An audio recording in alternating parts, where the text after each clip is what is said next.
Old Redditors, what's a must-know story of Reddit that new users should know? The woman whose mother accidentally ended her daughter because she didn't believe that the little girl's coconut allergy was real. Here's the full story for everyone asking. When my twin girls were born, we had no issues in the hospital. They were born right on their due date, latched perfectly, and passed all their postnatal tests with stellar stats. When we brought them home, however, we noticed that one of the girls, let's call her Odd, since she was a whole 4.5 minutes older than her sister, was developing a rash. I hadn't really dealt with allergies in kids, since my son didn't have them and neither did any child or adult in my entire family. I wasn't sure what it was. I thought that maybe she just had sensitive skin like me. I can't tolerate certain fabrics, because I have very dry skin and I'll often break out in rashes if my skin decides that it doesn't like something. So I stopped using fabric softener on all the clothes. I bought the nicest, most comfortable bedding and clothes. At one point,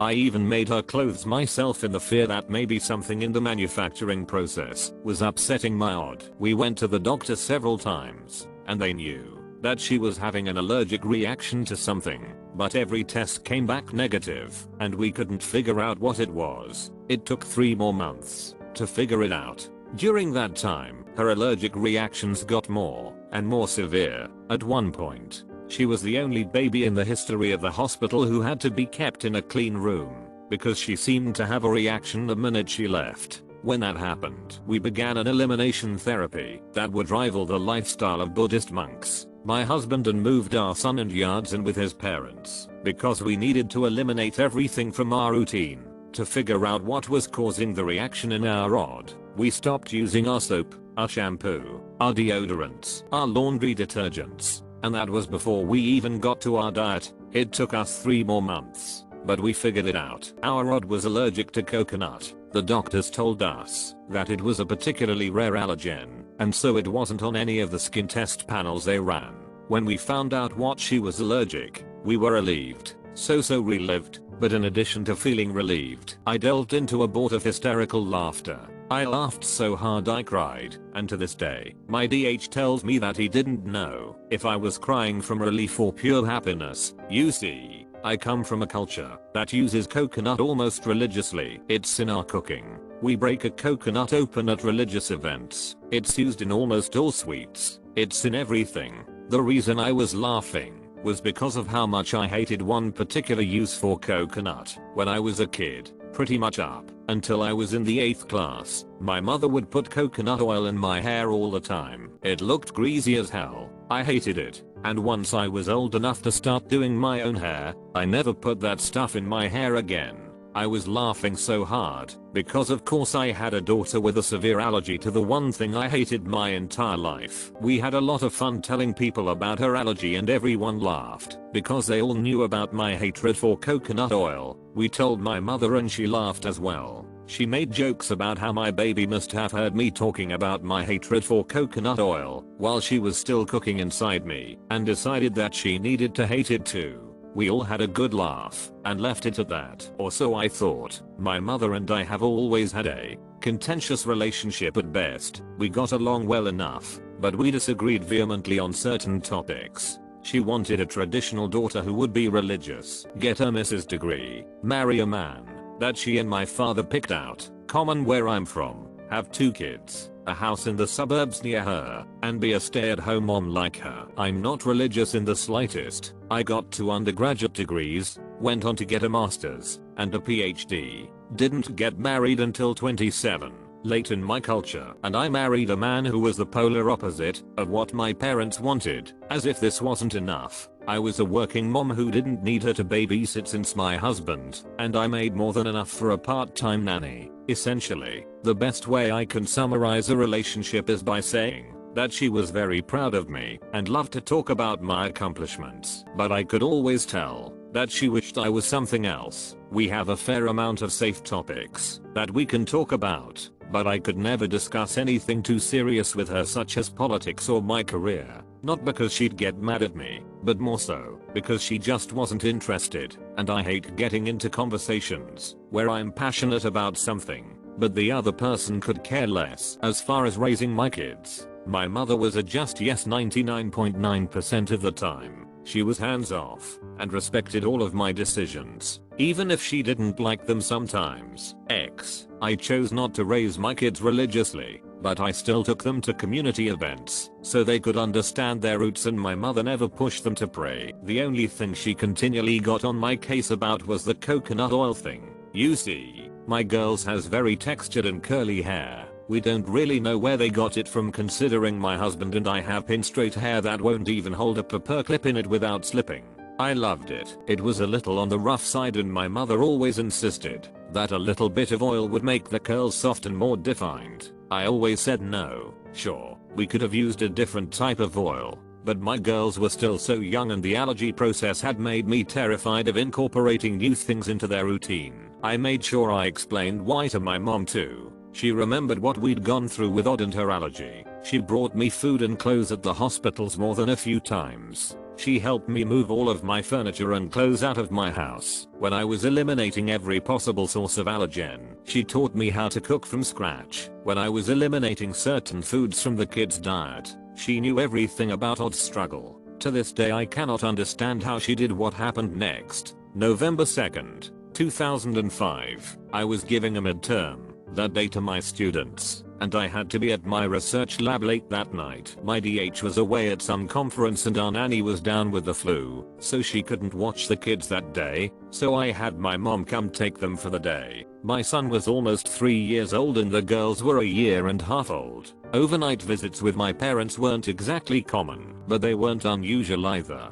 They had always come back from these visits very happy and well taken care of, so I had no second thoughts about leaving them with my parents. They spoke to me on the phone after their lunch, and then, around 5 PM, we video chatted. The kids were also happy and healthy. I got home around 10:30 PM that night and called my mom to see if the kids were up by any chance and I could say goodnight. I missed the kids by about 20 minutes. They'd already gone to bed, so I talked to my mom for a little bit, but she's a pretty early sleeper too, so we hung up and went to bed. I woke up around 5 AM the next morning to go pick up my husband from the airport at 6. We were going to get breakfast together and then go pick up the kids. I picked up DH and neither one of us was very hungry yet, so we thought it'd be a nice treat to pick up the kids first and go to breakfast/brunch with my parents. We got to my parents' house at 7:45 AM.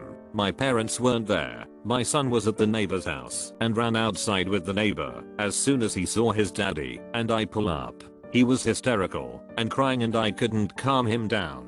My blood pressure was rising because now I'm thinking that something horrible had happened to my parents. My neighbor tells me that she isn't sure what's happening, but there was an ambulance at my parents' house at 6 AM and my dad had run over and woken them up to see if they could watch my son for a few hours until he got back. Of course they'd said yes. I'm calling my parents non-stop at this point, and I'm getting frantic because I don't know what's happened. My son was still crying, but he was calmer. He still couldn't really explain to me what had happened though. I honestly don't remember the details of what happened next, but somehow we figured out that the ambulance was from X hospital nearby, and we broke several driving laws trying to get there. We got to the hospital, pulled into the emergency entrance that was for ambulances only, left the car, and bolted inside. A few nurses took notice of us immediately and were asking us what was wrong.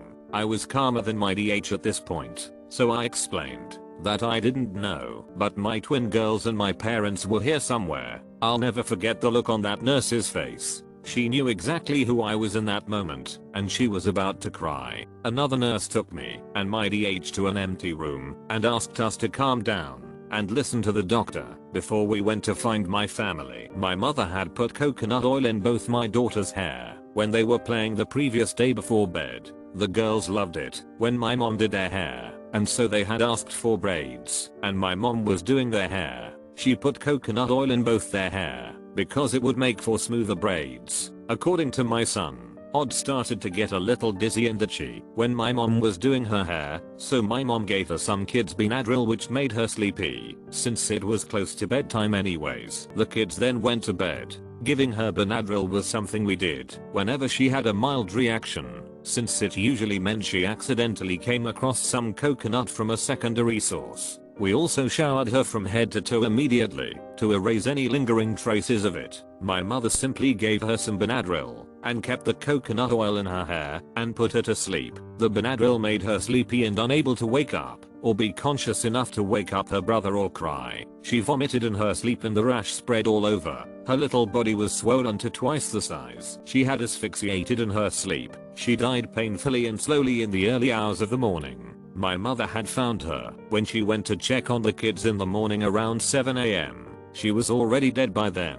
My mother screamed, called for my dad, and that's when they'd gone to the hospital. My dad hadn't known about the coconut oil until my mom explained, and to this day, I've never seen my father so angry. He was still unable to look at my mother out of fury or me out of shame. When I saw him at the hospital, they had rushed to the hospital hoping there was some way to save my Odin to get my yards checked out immediately, since he thought she might have a mild allergy as well. I can't even explain to you the emotions my DH and I felt. I remember seeing my little girl and just being in denial. There was no way that she was gone. This had to be a horrible nightmare. The following days, the funeral, and explaining to my other kids what had happened are events I still can't talk about because it just breaks a part of me. My mother was investigated, as was my entire family. I almost lost my kids to my country's version of CPS once because they thought my kids were in danger. My DH and I had to fight tooth and nail to show that uprooting them during this time would be the worst thing for them at the moment. My mother was never arrested.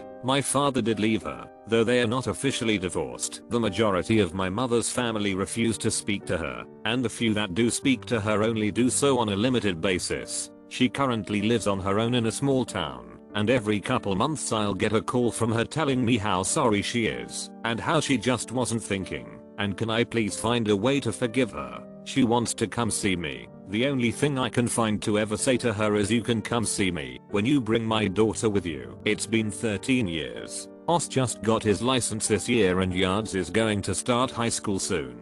Both of them are healthy and they are turning into amazing adults, but neither one has been the same since Odd passed. Os is extremely protective of us and doesn't allow anyone to breathe rudely in his presence. Is used to be so bubbly and such a talkative little child, but she's quiet now. When she does speak, it takes some effort to hear her because she's so quiet. She told me a few years ago that she knows she was only a baby when it happened, but she feels incomplete all the time, like a part of her is missing. I didn't know what to say to her,